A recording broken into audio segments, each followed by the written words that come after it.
Mental Health Chats. We are all about working with you for better emotional fitness. I'm Clare Davis, and the aim of Mental Health Chats is to help you spot the signs, have those conversations, and use preventative measures for more positive mental health. If you're watching on YouTube, please subscribe. If you're following on podcast, please follow. So, what are we doing this month? This month, it's all about emotional fitness. And every January, we're going to do emotional fitness. And I'm so excited because I've got lists from all over the world and from all walks of life. And the reason why I've chosen emotional fitness for January is because we want to start the new year on a really good foot, working on our emotional fitness. So today, my guest is Sylvia LeRahl. Hello, Sylvia. How are you? I am doing fantastic. How are you? Very well, thank you. Thank you for joining us today. So Sylvia, some people may have noted your accent. Whereabouts are you calling from? No. I don't have the accent. You have the accent. Come on. I'm in Seattle, Washington.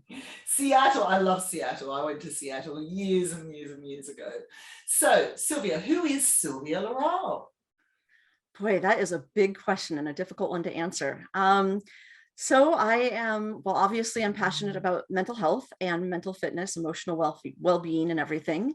I have always lived in this corner of the world, and I just, I'm a traveler. I am very creative and interested in all sorts of different things and excited to be here. Excellent. So what do you do? What do you do? I love what you do. Tell everybody what you do. Yeah, thank you for asking. So I help people who are passionate about mental health expand their impact and their income. And I do that through helping them to build their business, their online presence, their authority through a membership model. Excellent. So you must have a lot of access to different types of people in the mental health arena. So let's talk about emotional fitness. Why do you think emotional fitness is important? Wow, it is. I mean, it's what drives my entire existence pretty much. And it's because it's really the first kind of your armor against everything that comes your way. And so if you have strong emotional fitness skills, that's going to be the only way that you can combat any challenges that come your way. You know, if difficulties come towards you, if anything really comes your way, that's the only thing that you have to resist it. And it's your source of resilience. It's your source of resistance. It's the only way that you're going to be able to get through the world and through challenges and everything. And if you have, you know, I kind of equate emotional fitness with a sense of purpose. And if you have that sense of purpose, then nothing really can throw you off course. You know, the world will throw these curveballs at you.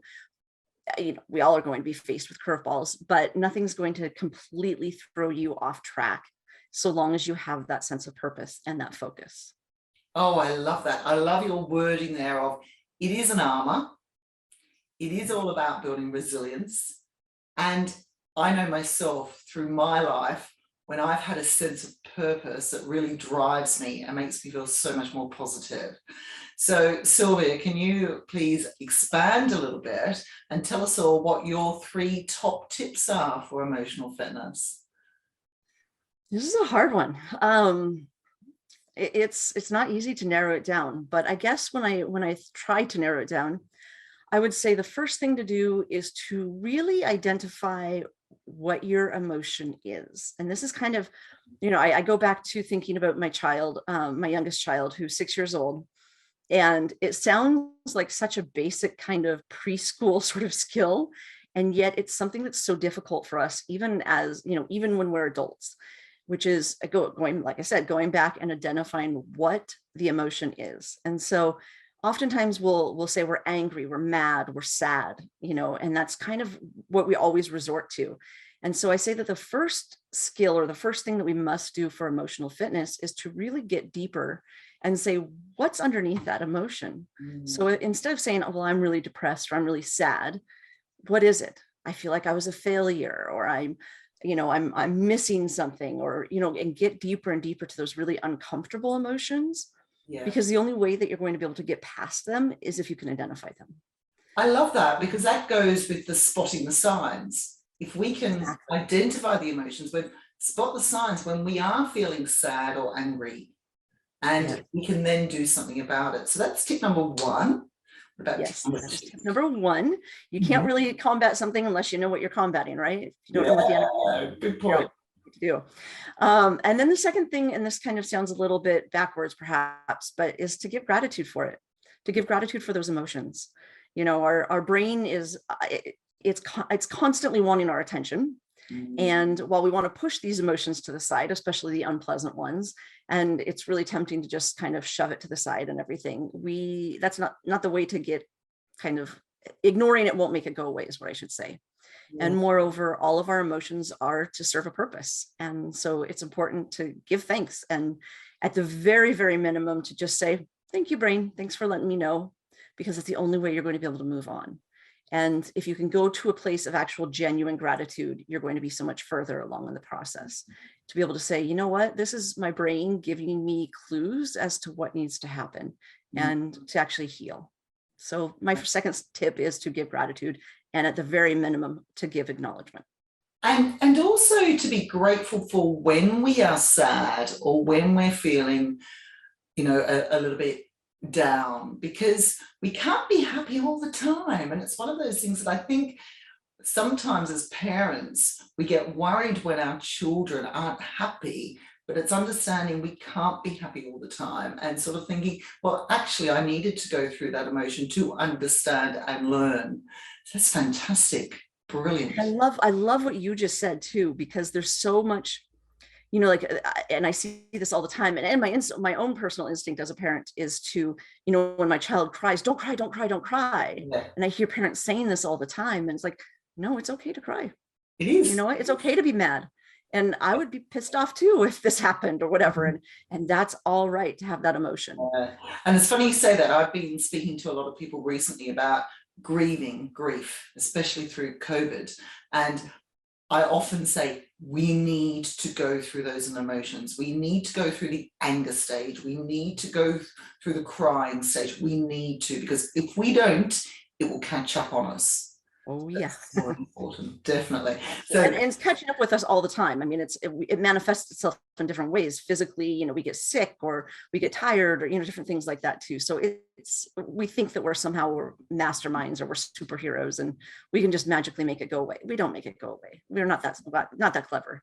You know? Oh, I love this advice. Absolutely brilliant. Thank you, Sylvia. So point number 3 for emotional fitness. Point number 3, yes, is to take action. So don't sit and wallow, but instead create momentum. You know, of course, as an entrepreneur, like my biggest drive is to always be creating momentum. But I think that's true for all of us is, you know, whatever taking action means to you, whether it means you text a friend or you create something or you go for a walk, you know, whatever it is, create movement, you know, and that movement will create more movement, and it'll, you know, all of that movement will make you feel like, and it will be action towards recovery, so to speak. Action towards recovery. Absolutely brilliant. Fantastic advice. Thank you so much. So one of the most important things that I really, really push is that people have me time, because so often we're brought up on this treadmill, and the treadmill says to us, feel guilty if you have me time. You can't have me time. You can't have me time. So what's your favorite activity for me time, Sylvia? Goodness, wow. So it depends. There's 2 types of me time that I like to have. There's the solitude and the quiet me time. Yeah. And then there's the lively me time. Okay.